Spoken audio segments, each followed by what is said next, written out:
Hey everyone, and welcome to Screams After Midnight TV edition. I am Peter, that is Tim, and we are working our way through Tales from the Crypt. It's going to be Season 6, Episode 15. It is the season finale, in fact, of Season 6. It is called You Murderer. So, full spoilers for the episode, as always. So, what a weird episode to end the season on. Oh yeah. I mean, right away, we get we get the Crypt Keeper doing a Forrest Gump impression, and I'm like, okay, this is probably around that time, right? I mean, whenever this aired, I imagine it wasn't that long after Forrest Gump came out. Sure. And like Hitchcock's sitting next to, they're on like, the bench as if it's the start of Forrest Gump, and then Hitchcock is there next to him, and it's like a really weird effect where obviously they've taken the footage of Hitchcock from something from a And movie or whatever. yeah, I guess what it seems like they're doing is maybe I don't know, taking or what it looked like to me is just taking like an actual person, but then I guess almost like green screening Hitchcock's head over him. Kinda, yeah. And this felt super weird at first. I was like, why are we doing this? This is so random. And then I remembered, Especially if it's like, well, sorry, but like, especially because it's a Forrest Gump parody. So, why like, Hitchcock, yeah. yeah, But then I remembered, okay, Forrest Gump, one of the big things in Forrest Gump when it came out that I'd kind of forgotten about was that there was a lot of fuss made at the time that there was scenes in the movie where they kind of put Forrest Gump with, like, people who were dead, right? There was him with, like, yeah, JFK, and there was a scene JFK. with, there was a few scenes like that. And they made a big deal about it. And it does look impressive in the movie. Here it looks really weird. So Oh, Robert it's Zemeckis, garbage. it's garbage, sure. Yeah, that's weird is putting it nicely. Like, no, it looks like very off-putting and not good. Uncanny Valley, I'll say that much. Like, if I saw someone like that in real life, I'd be like, is this like a glitch in the Matrix or something? Like, what is going on? It's unsettling, I guess is what you'd say. So Robert Zemeckis, who's always been a producer on this show and directed, I think, the first episode way back when, directs this one. And this entire episode is around the premise that we're going to bring someone back from the dead to be in the. And it's funny because I feel like recently we had the Star Wars Rogue One, right? Mhm. Which was terrible anyway. But you had It was like 2 years ago, but that's or recent. 3 years ago at this point, right? No, late 2016, Okay, December so 2016. So we're under 2 years still. mm. You make it sound like you just saw it or something. God, no. I mean, the pain feels fresh. Don't get me wrong, but no, It was a good movie. it was a bad movie. Anyway, the No. point being, relatively recent, right? And when I say recent, I just mean kind of in the modern era of effects, right? They brought Mhm. Peter Cushing back and did the CG face because obviously he's passed away. He's been long Yeah. dead, and in that it was off. Like it was fine in the reflection at first, but then as soon as he turned around and started talking, it looked like a video game. And I'm like, how were they mental enough to think they could pull this off in 1994? Uh, yeah, that's insane. I Like, have I mean, it doesn't work now. I mean, how did they think it was going to? And it kind of worked in Forrest Gump, but the thing with Forrest Gump, and they kind of try to do it here as well, is that we're kind of inserting Forrest Gump into existing footage. Like, it was like the clip of JFK was a real clip of JFK that they kind of morphed, Tom Hanks yeah. into, right? So that's why it ended up looking quite good because it was still real JFK. Where, Also, like, I think it helps too with that kind of stuff. Like, I mean, it's been a while since I've seen Forrest Gump, but if I remember correctly, I think the scenes they insert them in, like, they might be like black and white scenes, or maybe like kind of like grainier, crappier footage or something. So it yeah, might be yeah. easier to hide the kind of stuff. Yeah, it was meant to look like old TV broadcasts from the era. So yeah, that's kind of what the effect was. But anyway, so keep in mind though, I mean I'm saying all this in retrospect, knowing what this episode is. I didn't know what this was going in. I didn't know what Oh, this. I didn't know what this was going to be about. I didn't know anything. So when he's like, okay, so and tonight's story is about this guy, blah blah blah. It's called You Murder, and it goes to the credits, and the first name that comes up is Humphrey Bogart, and I went, wait a minute, right. I'm fairly certain he was dead by this point. Yeah, like I don't really know much about him or his work, but even like I was like, all right, wait, is he? like I was like, all right, was he alive back then? But I mean, if he was, it was like, wouldn't he have been like 100 or something? So then like I looked at IMDb real quick, and I think he died in like 57 or Yeah, something. Or 1957, at the age of 57.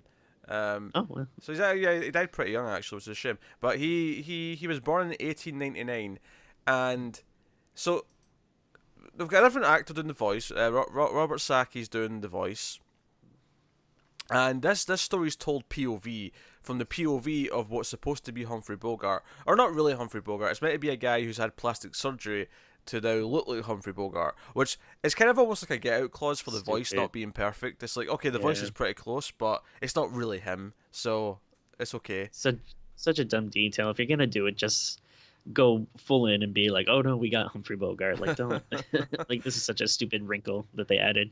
But And then so you don't see his face except every so often in a reflection. Whenever he looks at a mirror or whenever there's like some sort of reflection of any kind, then you see his face, and every time it is like disturbing.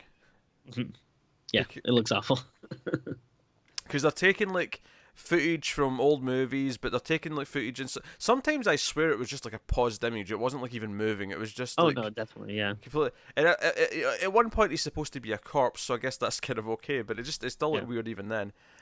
This is bizarre. And then so that was the first thing that came up, and then John Lithgow comes up. Oh, John Lithgow. Oh, Sherilyn Fenn. Oh, Isabella Rossellini. I was like, wait, two David Lynch actresses? What's happening? What is this Yeah, episode?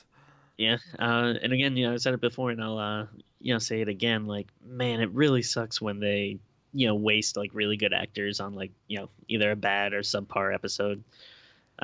It's because yeah, like you see Lithgow and people from Twin Peaks, you kind of start to get excited, like, ooh, this could be interesting, but then yeah, it's not really doing much here. Yeah, so the plot of this one is that Humphrey Bogart, or the Louis Spinell, or Lou Spinell, who's Lou Spinelli, if I just get his name right on the fourth try, so it's POV from his point of view, and he thinks his wife has figured out that he's had a plastic surgery and that he used to be a criminal.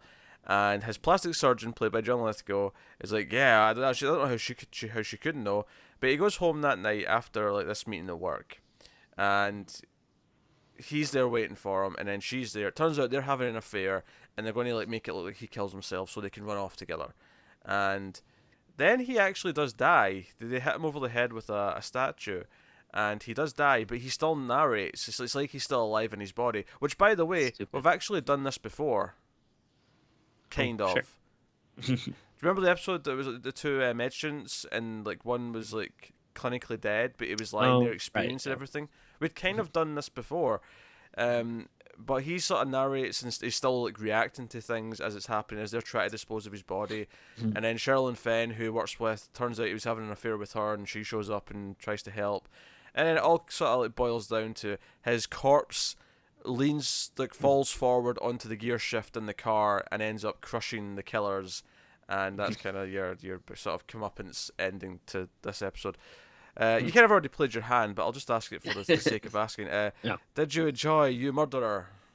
No, it's weird because it's definitely not a good episode, but it's not one that I would say like, oh, this is an episode you can skip, because it is so crazy with what they're trying to do that it was interesting just from that angle of like, okay, I don't know why they're doing this, it doesn't work, but it's such a bizarre thing that they did that I guess there was some enjoyment out of that, but I mean overall though it was a bad episode.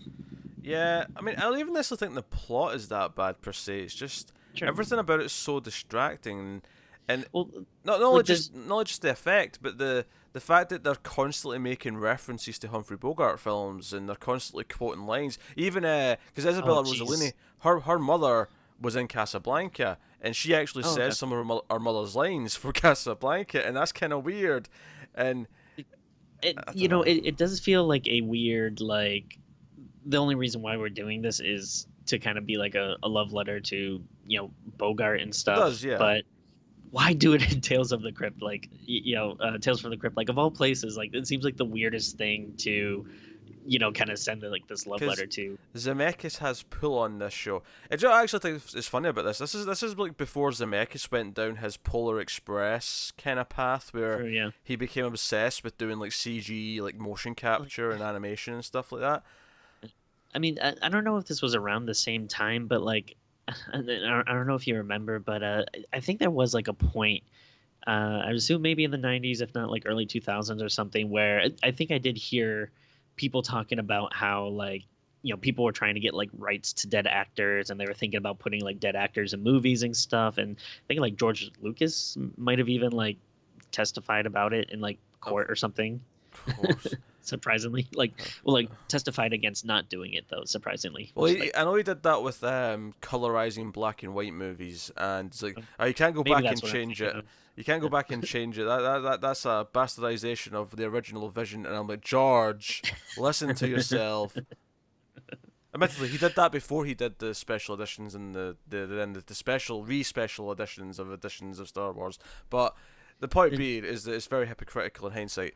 now the thing is like if there was like a specific reason why they wanted to do this like that worked for the episode, that's fine. But there's no absolute, like there's no point to it. It's just a hey, we're doing this because we can. Like, Yeah, yeah. no, that's very true. And the reason why it's Tales from the Crypt is because Zemeckis wanted to do this clearly, and he's Oh yeah, got of pull course. on this show because he's like a Yeah. producer. And It was like okay, what was it like maybe like 2 or 3 seasons ago when they did the what was that one Yellow, like about the war one that oh yeah, Zemeckis did that. with Kirk Douglas. Yeah, there was like, oh, this doesn't feel like Tales from the Crypt. This is just like a big love letter to like you want to do a war movie with these actors Yeah, and stuff. And yeah, damn you, Zemeckis. it's frustrating because I mean I'll criticize Rogue One for pulling the Peter Cushing stuff, but at least there I get the desire to do it because you want Yeah. to have that character back and have him look like that character.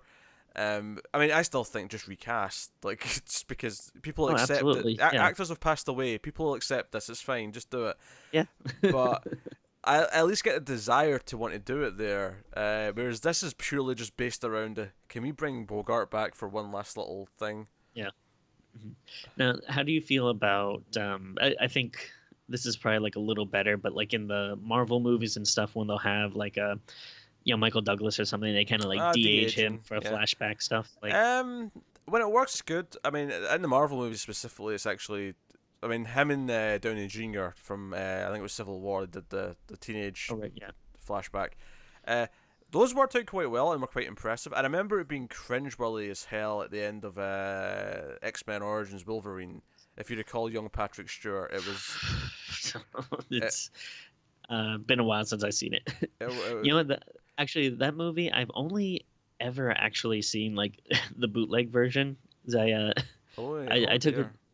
like I don't know if you remember like they had that version that leaked that like Yeah. the special effects weren't done, so it's just like Wolverine like leaping like at like a big like green screen block or something like in there. I do remember as well that Hugh Jackman went out to the opening day and like bought everyone like pizza and donuts or something like that, and in line who were waiting to see the movie. I'm like, Hugh Jackman's a really nice guy. It's a shame this movie sucks so bad.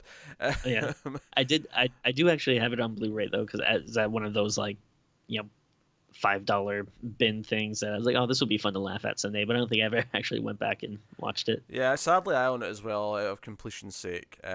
Admittedly, I've not bought any of the newer ones in a while, which is weird because Logan was very very good. Yeah. I should get Logan, but Logan's worth it, but but it'll be on sale at some point. yeah. So it's the de-aging thing's a lot more understandable because you've got the actor in the movie or whatever already, and or I mean obviously not in the case of Patrick Stewart, but in the case of Michael Douglas, you've got him in the movie and you want to have the younger version.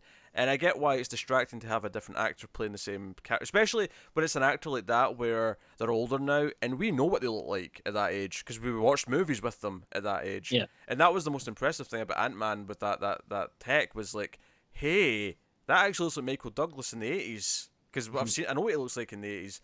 Yeah.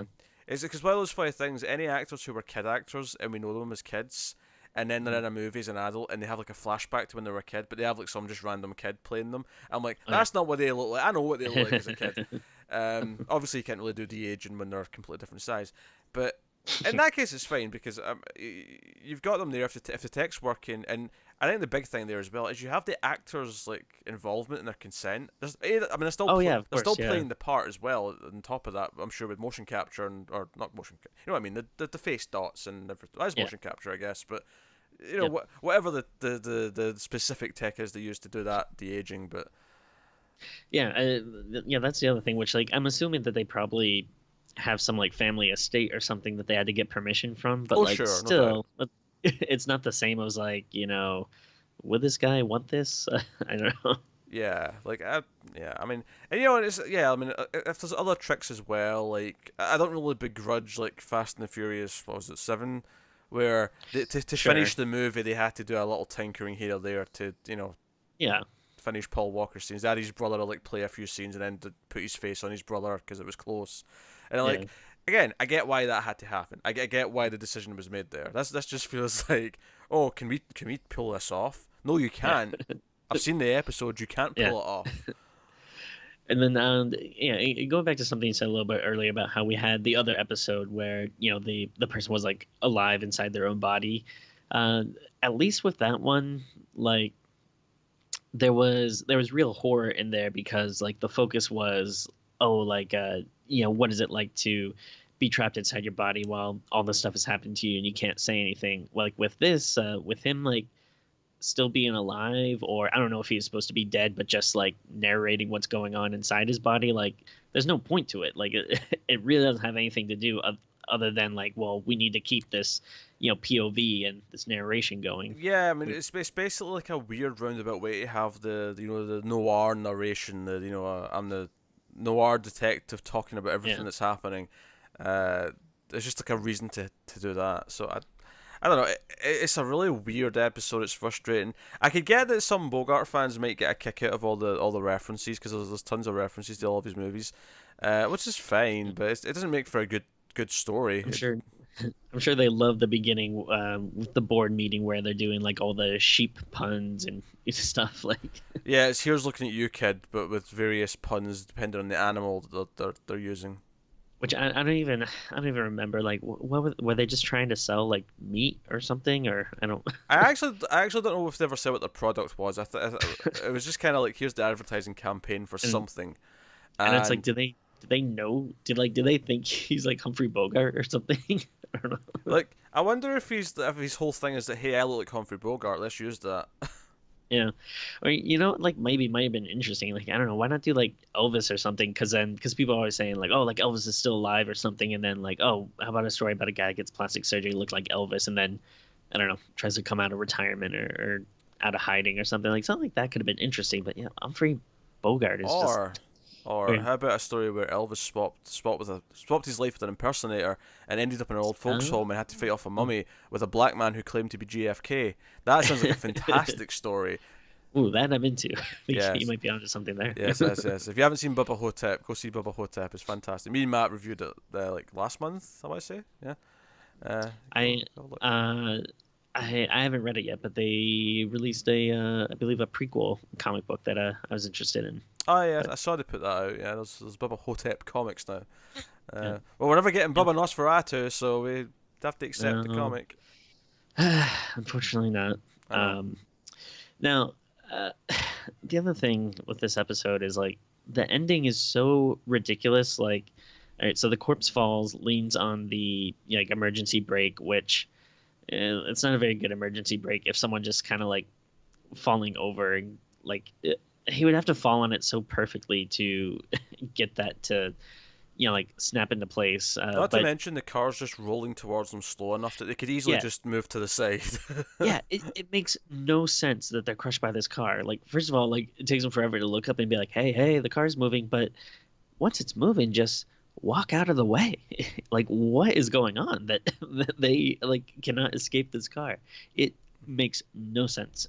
Yeah, because they're looking right at it. It does that thing where they're looking at it and screaming. They know it's Yeah. coming, and they don't move. It's weird. So I don't know. It's weird. And then the final moment's just kind of like the coroner guys are just kind of looking at him, going, "Does he look familiar?" Nah. Body Yeah. bag zips up, and I'm like, okay, I don't know what the point was.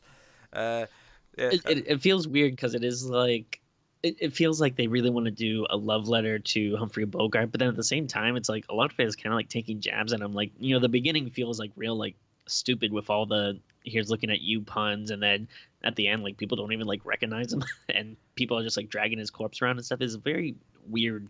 I'm not sure exactly yeah. what they're going for. Ultimately, it's a love letter. It's a passion project, but it's just kind of like it's one of those things where like, okay, he really wanted to do this, he did it, Yeah, and it doesn't really work, and you can just see that this was just like this was just an obsession. Like he just really yeah, like Zemeckis just really wanted to do this for whatever reason, and we ended up having to sit through it. And here we are. And Zemeckis is yeah. a good filmmaker. It's not like he's a bad director. I mean, the dude made Back to the Future for Christ's sake. So Oh, yeah. you know, Uh, uh, do you think this would have been more enjoyable if, as you're watching, you kind of just, pick up your PlayStation controller and just kind of imagine playing like a first-person shooter? Joe, it's funny actually. At one point when he was holding a gun, it felt like that. At one point he was holding a gun, and it was just the gun like poking up at the bottom of the camera Yeah. in the hand, and I was like, man, this feels like an FPS. This is weird. But hey, so that's you murderer. So let us know what you thought of this one. The comments, like and subscribe, all that stuff. If you want to support the show and support everything we do here, head over to patreon.com/mailfuzztv, and you can get some bonuses. You can get these episodes early for a week if you just put in $1. And if you can't do that, then watch the ads on YouTube or whatever. All of it helps and supports us. But thank you very much for watching or listening once again. We always appreciate it. Keep watching scary TV, guys, and we will see you next time.